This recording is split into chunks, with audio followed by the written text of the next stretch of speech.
ये लो, juice P low.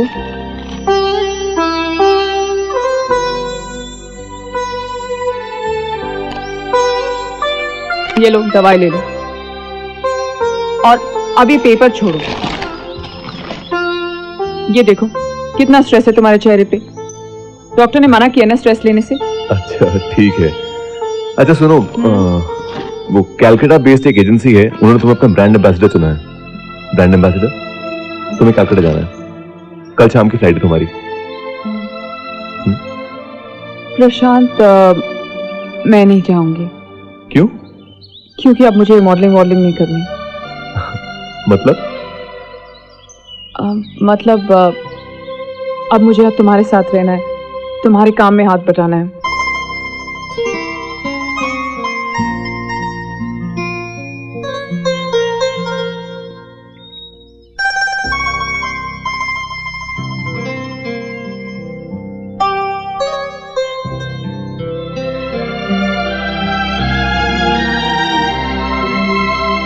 मैं आप सबको बता दूं कि आज की मीटिंग बहुत ही कॉन्फिडेंशियल और सीक्रेटिव है, इसीलिए आप लोगों को ऑफिशियली कोई कॉल शीट नहीं दी गई। मुझे एक नए प्रोग्राम के लिए कुछ सिलेक्टेड लोगों की टीम तैयार करनी थी और आप लोगों की अच्छी परफॉर्मेंसेस देखते हुए आपका चुनाव किया गया है। Please sit down.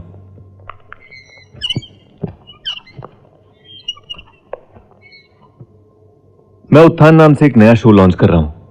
Concept channel ने अप्रूव कर दिया है, वो लोग पूरी तरह से हमारे साथ हैं। ये बात तो आप सब समझते हैं कि आजकल की सरकारें, सरकार से जुड़े लोग कितने सच्चे हैं, कितने ईमानदार हैं और कितनी निष्ठा से अपने कर्तव्य को निभा रहे हैं। आजकल के राजनेता, हमारे प्रिय राजनेता, अपनी पोजीशन, अपने अधिकारों का इस्तेमाल सिर्फ अपने स्वार्थों को पालने के लिए करते हैं। जो जहां बैठता है लूटने के तरीके खोजना शुरू कर देता है। हमारे राजनेताओं को ना तो जनता के विश्वास की फिक्र है और ना ही देश के भविष्य की। नतीजा क्या है, हालात क्या है, आप सबसे तो कुछ छुपा नहीं है। अपने इस शो में हम ऐसे ही राजनेताओं को एक्सपोज करेंगे और अपने शो के लॉन्च के लिए हमें एक बहुत ही दमदार मूवमेंट भी मिल गया है। हमारी स्टेट गवर्नमेंट के होम मिनिस्टर श्री भावना प्रसाद इलीगल कॉन्ट्रैक्ट कर रहे हैं एनआरआईज के साथ, जिसके एवज में उन्हें 40 करोड़ का कमीशन मिल रहा है। यह डील एक होटल में होने वाली है और इस डील को हमें लाइव शूट करना है। मैं आपको पूरा प्लान, उस प्लान में किसका क्या रोल है, सब बताऊंगा, लेकिन मुझे हर पल, हर मूवमेंट की खबर मिलनी चाहिए। अंडरस्टूड? इस टीम को किरण तलरेजा लीड करेंगी और आप सबको इन्हें बिना शक या सवाल के सुनना है।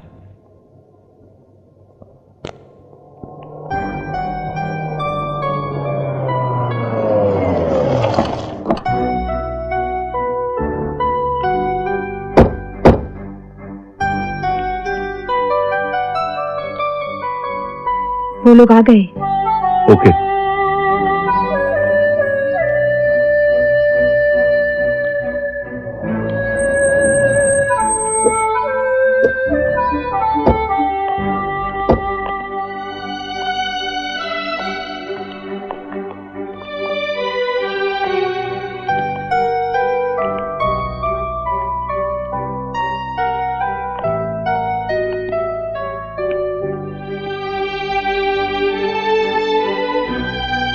वो लिफ्ट में जा रहे हैं। Go to second floor.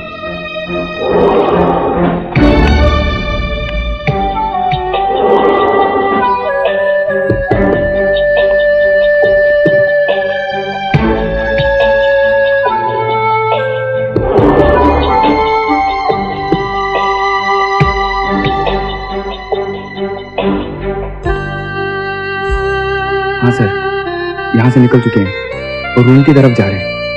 Ji. Follow them.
Great great जान बाबू, ग्रेट काम किया आपने। I salute you. अरे भाई, ये टेप तो हमारे लिए रामबाण साबित होगा।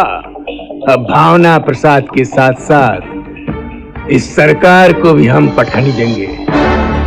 क्यों चौहान साहब? बिल्कुल सही कहा समर जी। अब अगले इलेक्शन में सरकार को कोई बचा नहीं सकता। अब बाजी बिल्कुल अपने हाथ में है। शाबाश प्रशांत बाबू, शाबाश। आइए इसी बात पे गले मिले। बैठ जाइए। मैंने कहा ना, बैठ जाइए। बैठ जाइए, गले वाले मिलते रहेंगे, जल्दी क्या है। पहले मैं ये तो क्लियर कर लूं कि ये इतना बड़ा काम जो मैंने किया है वो क्यों किया है। देखिए, मुझे भावना प्रसाद को एक्सपोज करके मीडिया में कोई बड़ा नाम नहीं कमाना है, और ना ही ये काम मेरे अंदर के किसी दर्द ने मुझसे करवाया है कि जनता और देश का पैसा गलत हाथों में क्यों जा रहा है। ना, जनता और देश मेरे लिए वही है जो आप लोगों के लिए है।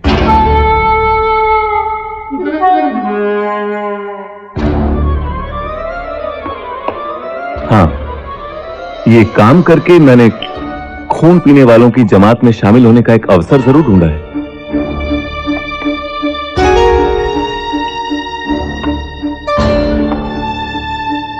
मेरा तो एक ही सिद्धांत है, पियो और पीने दो। वाह, आपका खुलासा करने का अंदाज बहुत अच्छा लगा। कितना साफ है आपका व्यक्तित्व, एकदम ट्रांसपेरेंट, शीशे की तरह। मैं जानता हूं सरकार यूं ढेर हो जाएगी, लेकिन अब मैं जानना चाहता हूं कि इतना बड़ा काम जो मैंने किया है, जिससे आपकी पार्टी को इतना बड़ा फायदा होने वाला है, इसकी कीमत मुझे क्या मिलेगी? इसकी एवज में मुझे क्या मिलेगा?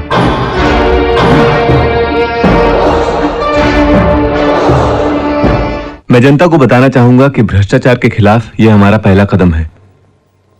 यूं समझिए, ये एक शुरुआत है। यह सिलसिला अब लगातार चलता रहेगा।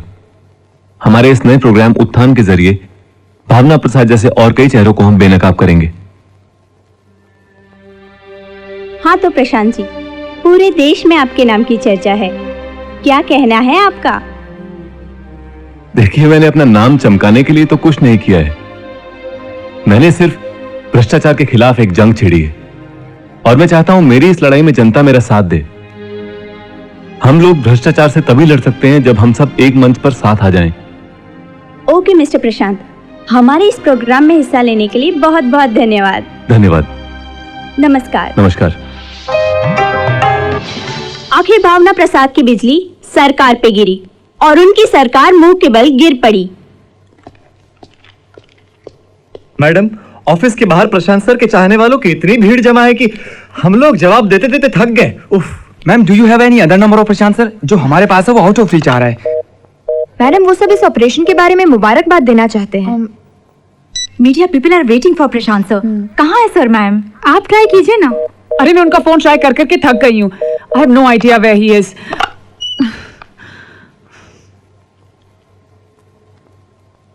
आखिर लोकमत पार्टी ने प्रशांत भारती को अपने आने वाले चुनाव के लिए अपना कैंडिडेट घोषित कर दिया है। आगे मुख्य समाचार।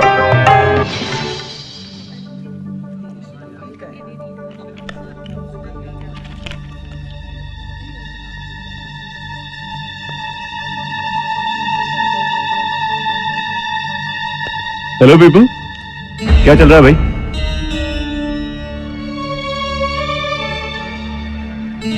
प्रशांत, यहाँ बैठा हर कोई तुम्हारे इस फैसले से खुश नहीं। सभी के मन में एक ही सवाल है कि तुमने ये क्यों किया। सर, राजनीति की जिस गंदगी के खिलाफ हम लड़ाई लड़ रहे थे, आप उसी का हिस्सा बन गए। हमारे नेता राजनीति के चेहरे पे लगे हुए एक दाग की तरह हैं, ऐसा आप ही ने कहा था। और आज सवाल हैं तुम लोगों के, मगर ये कितने जायज हैं और कितने नहीं, बात इस बारे में करनी है। वैसे मैंने पॉलिटिक्स ज्वाइन करके तुम सबको हैरानी में डाल दिया, नहीं? क्योंकि तुम सबने कभी सोचा ही नहीं था कि राजनीति का विरोध करने वाला प्रशांत भारती एक दिन खुद राजनीतिज्ञ बन जाएगा। मैंने राजनीति को गलत कब कहा? राजनीति एक व्यवस्था है जो हमारे प्रजातंत्र में संवैधानिक रूप से कार्य करने के लिए मनोनीत हुई है। हां, इसकी घिनौनी और दयनीय हालत के पीछे कुछ करप्ट लोग रिस्पॉन्सिबल हैं। इन लोगों ने इसे शतरंज का एक खेल बना दिया है। अब प्रश्न ये उठता है कि गंदगी की तरफ इशारा करने से क्या हमारी जिम्मेदारियां खत्म हो जाती हैं? इस गंदगी को साफ करने के लिए हम क्या कर रहे हैं? कहते हैं कि राजनीति एक ऐसा अखाड़ा है जहां पर सिर्फ झूठे और मक्कार पहलवान लड़ रहे हैं। सही है, वही लोग लड़ रहे हैं और वही लड़ते रहेंगे, क्योंकि यहां कोई सच्चा और ईमानदार पहलवान तो अखाड़े में उतरने के लिए तैयार ही नहीं है। हम लोग मुद्दा उठा सकते हैं, मगर उस मुद्दे के लिए कर क्या सकते हैं? बदलाव लाने की बातें कर सकते हैं, मगर उसके लिए कर क्या सकते हैं? बदलने के लिए क्षमता चाहिए, अधिकार चाहिए, सत्ता चाहिए। मैंने सोचा कि किसी बीमारी को डायग्नोज करने वाली मशीन बनकर क्या होगा? इंजेक्शन बनकर बीमार की रगों में उतरना होगा। अगर अब भी आप लोगों के दिलों में कोई शक या सवाल है तो आप मुझे बोल सकते हैं। मैं अभी इसी वक्त रिजाइन कर देता हूं पॉलिटिक्स से।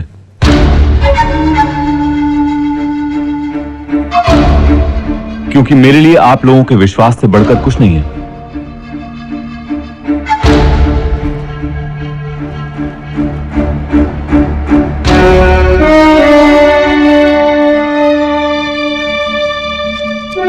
आइए सर। मुबारक हो, आइए आइए आइए सर। वाह प्रशांत बाबू, वाह, बहुत बढ़िया ऑफिस बनाया है।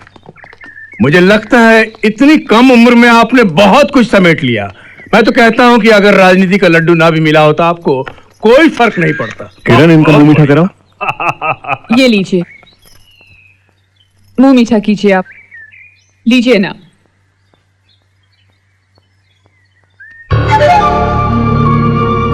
अच्छा है।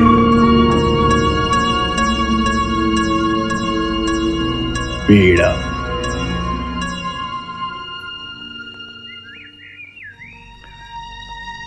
सबको खिलाइए, बांटिए बांटिए। बैठिए ना सर। अरे प्रशांत बाबू, ये कुर्सी आपकी है, मुझे बैठने के लिए क्यों कह रहे हैं? अरे आप बैठिए तो सही। प्रशांत बाबू, राजनीति में कभी भी किसी को भी अपनी कुर्सी पर बैठने के लिए अलाउ मत कीजिएगा, क्योंकि एक बार राजनीति में कोई कुर्सी पर बैठ गया तो फिर उठने का नाम ही नहीं लेता।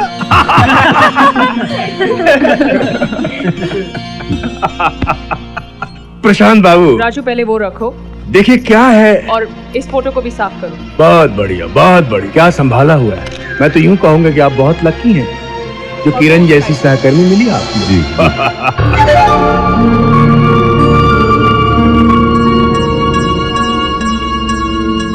किरण जी, अच्छा अब आज्ञा दीजिए। नमस्कार। नमस्ते। नमस्ते। राजू, गांधी जी की फोटो बीच में लगाओ। अरे नहीं, ये तस्वीर यहां नहीं लगेगी। अरे प्रशांत बाबू, ऐसा क्यों कह रहे हैं आप? गांधी जी के लिए ऐसी बात कर रहे हैं? हमारे पूज्य पिता, राष्ट्रपिता महात्मा गांधी शांति के प्रति। ये तो अपमान है उनका। गलत बात है प्रशांत जी। बिल्कुल सही, ये तो राष्ट्रपिता है हमारे। एक मिनट, एक मिनट। गांधी जी हमारे लिए आदरणीय है, पूजनीय है, राष्ट्रपिता है। अरे पर गांधी जी की तस्वीर दीवार पर टांगने के लिए नहीं, दिल में बसाने के लिए होती है। मैं खुद उनकी बहुत इज्जत करता हूं और उनके सपनों को साकार करना चाहता हूं। उनकी तस्वीर की जगह मैं क्या लगाना चाहता हूं, आइए आपको दिखाता हूं। राजू, देना जरा। ये चेहरा मुझे काम करने की प्रेरणा देगा। मैं भूख और गरीबी से लड़ूंगा। गांधी जी भी तो यही चाहते थे ना। अब आप में से किसी को कुछ कहना है? वाह प्रशांत बाबू, वाह, क्या ख्यालात हैं आप।